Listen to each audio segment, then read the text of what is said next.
Bismillahirrahmanirrahim. Assalamualaikum warahmatullahi wabarakatuh.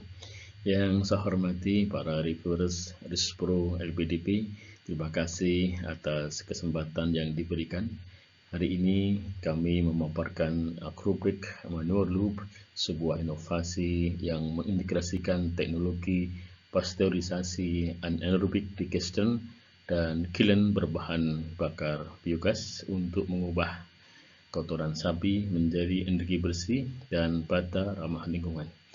Tim lintas Universitas Muhammadiyah Yogyakarta, Universitas 11 Maret, dan Universitas Aisyah Yogyakarta berkomitmen membawa teknologi ini dari TKT 6 menuju ke TKT 8 bahkan 9 dengan dampak nyata yang sejalan dengan misi LPDP dalam mendorong riset inovatif produktif. Topik proposal ini adalah Agrobik Manure Loop, sebuah implementasi bata aditif kotoran sapi dengan kendali aliran dua fase pada rantai pasteurisasi anaerobic digestion kiln. Ketua penelitian saya Sukamto dan dibantu oleh 3 anggota peneliti, yaitu Profesor Dr. Gunawan Budianto dari UMY, Profesor Dr. Dwi Aris Himawanto dari UNS mewakili PTNBH, dan juga Dr. Joko Murtianto dari Universitas Aisyah Yogyakarta mewakili dari PTMA. Sehingga dari asal institusi anggota ada dari Universitas 11 Maret dan juga dari Universitas Aisyah Yogyakarta. Secara klaster, kedua asal institusi tersebut adalah PTNBH yaitu UNS dan PTMA yaitu Unisa Yogyakarta. Seperti kita ketahui, Indonesia menghasilkan lebih dari 60 juta ton kotoran sapi setiap tahun. Sebagian besar tidak dimanfaatkan dan justru menimbulkan dampak lingkungan serta kesehatan. Di sisi lain, industri bata rakyat masih bergantung pada bahan bakar fosil dalam jumlah besar, dengan efisiensi rendah dan emisinya cukup tinggi. Nah, Agrobik Manure Loop hadir sebagai jawaban. Kami mengubah limbah menjadi energi dan energi menjadi bata hijau bernilai tambah melalui sistem rekayasa terintegrasi yang sederhana, ekonomis, dan siap direplikasi di desa-desa di seluruh Indonesia. Dari hasil studi lapangan terdapat minimum 3 permasalahan utama. Yang pertama adalah boros energi dan emisi tinggi pada kiln tradisional.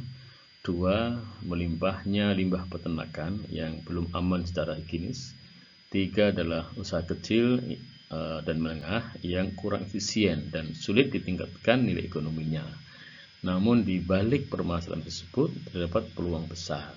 Dengan ketersediaan 60 juta ton limbah ternak per tahun, Indonesia memiliki potensi untuk menghasilkan energi terbarukan dan material bangunan baru yang berkelanjutan. Agrobik Manure Loop menangkap peluang ini dengan pendekatan sirkular yang terukur.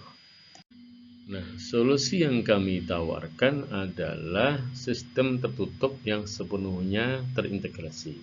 Pertama, manure dipasteurisasi untuk memastikan keamanan biologis. Kedua, masuk ke reaktor anaerobic digestion untuk menghasilkan biogas. Ketiga, residu digested itu digunakan sebagai aditif bata, meningkatkan porositas dan mengurangi kebutuhan bahan bakar. Nah, keunggulan utama penelitian ini adalah kendali aliran dua fasa, gas cair dan gas padat, yang dirancang dengan instrumen murah namun akurat seperti Logger Temperature Multipoint dan pengukuran CO atau karbon monoksida serta draft kiln.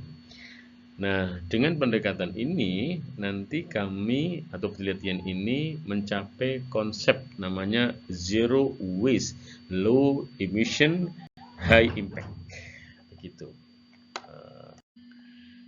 Roadmap penelitian kami ini itu sangat terstruktur dan realistis.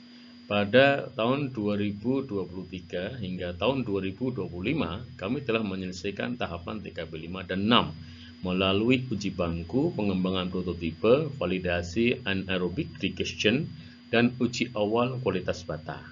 Nah, tahapan berikutnya adalah TKT 7 di tahun 2026, yaitu validasi sistem modular secara menyeluruh, dan TKT 8 pada tahun 2027 melalui sertifikasi penyusunan model bisnis serta implementasi multilokasi. Nah, roadmap ini menunjukkan bahwa proposal ini bukan riset eksploratif, tetapi kelanjutan dari teknologi yang sudah matang dan siap naik TKT-nya. Nah, ini adalah penjelasan peta jalan penelitian secara terstruktur dan rinci dimulai tahun 2023 hingga tahun 2030. Sejak tahun 2023 sudah ada aktivitas utama desain konseptual, pasteurisasi dan anaerobic digestion, uji bangku, aditif bata. Ini capaian TKT-nya adalah TKT 5 dengan luaran kunci, skema proses, resep aditif awal, baseline energi, emisi kilang. Di tahun 2024-2025 telah dilakukan fabrikasi komponen modular, VAT, dan uji bench. Capaian TKT-nya adalah 6 dan menghasilkan luaran kunci, prototipe awal PNID, anaerobic digestion 10 hingga 30 meter kubik, validasi kuat tekan dan serap air. Di tahun 2026 ini kami usulkan untuk aktivitas utama integrasi sistem modular plus instrumentasi hemat, demo lebih besar atau sama dengan 90 hari di 3 lokasi, 1 Jawa dan 2 luar Jawa. Ini capaian TKT-nya adalah 7 nantinya, dan menghasilkan luaran kunci berupa purwarupa terintegrasi, tervalidasi, SOP operasi, verifikasi pihak ketiga. Di tahun 2027 kami usulkan aktivitas utama yaitu sertifikasi, optimasi model bisnis, dan replikasi lapangan. Ini akan mencapai capaian TKT 8. Dan luaran kunci berupa purwarupa siap produksi, panduan adopsi nasional, HKI, dan juga publikasi di jurnal internasional bereputasi. Tahun 2028-2030 atau pasca hibah ini, aktivitas utama yang masih bisa dilanjutkan adalah replikasi dan ekspansi nasional dan bahkan hingga ASEAN. Ini adalah capaian TKT 9 ya, dengan luaran kunci nanti sudah berbentuk produk komersial dan sistem layanan UKM. Kebaruan rubrik manual loop itu terletak pada integrasi lintas modul yang selama ini berdiri sendiri. Kami menggabungkan teknologi pasteurisasi yang aman, optimasi biogas, manajemen thermal kiln, kendali aliran 2 fase berbasis data, dan rekayasa material untuk aditif bata. Nah, sistem yang kami bangun itu bersifat modular, portable, dan mudah direplikasi oleh koperasi maupun oleh UMKM. Nah, inilah kekuatan kami atau kekuatan riset ini. Satu platform yang menggabungkan rekayasa, teknik, biosafety, dan ekonomi hijau dalam satu rantai proses. Metode riset kami ini dirancang untuk memastikan kesiapan industri. Pada tahun 2026, kami akan menyelesaikan desain modul terintegrasi, melakukan fabrikasi, dan menguji semua instrumen melalui factory acceptance test. Selanjutnya dilakukan demonstrasi lapangan di 3 lokasi berbeda untuk memastikan performa sistem pada berbagai konteks operasional. Pada tahun 2027 itu kemudian verifikasi dilakukan oleh pihak ketiga untuk menilai efisiensi energi, emisi, mutu bata, dan aspek biosafety. Nah, tahapan akhir adalah sertifikasi, pendaftaran HKI, dan juga publikasi jurnal internasional bereputasi. Ini adalah gambaran capaian dan luaran per TKT. Di tahun 2023 hingga tahun 2025, capaian TKT kami adalah 5 hingga 6. Ini fokus kegiatan.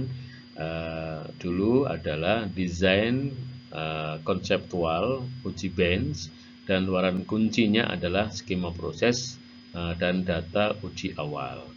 Nah, di tahun 2026 yang kami usulkan ini nanti akan mencapai TKT 7 dengan fokus kegiatan integrasi sistem modular, uji di 3 lokasi, 1 Jawa, 2 luar Jawa. Luaran kuncinya adalah perwarupa, tervalidasi, dan juga SOP operasi. Di tahun 2027, harapan kami nanti bisa mencapai TKT 8 dengan fokus kegiatan sertifikasi dan optimasi bisnis. Luaran kuncinya adalah perwarupa siap produksi, HKI, dan juga publikasi di jurnal internasional. Sehingga kami nanti bisa memenuhi luaran wajib berupa kekayaan intelektual terdaftar, yaitu paten atau desain industri. Yang kedua adalah perwarupa produk atau teknologi siap, TKT 8, dan juga publikasi ilmiah internasional bereputasi.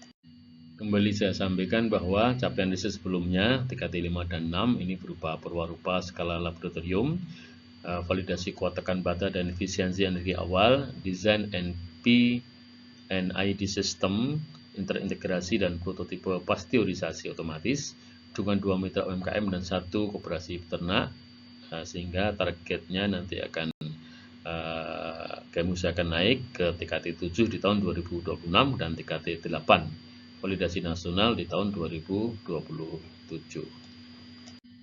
Sehingga kami rencanakan dan targetkan di riset tahun 2026-2027 adalah sebagai berikut.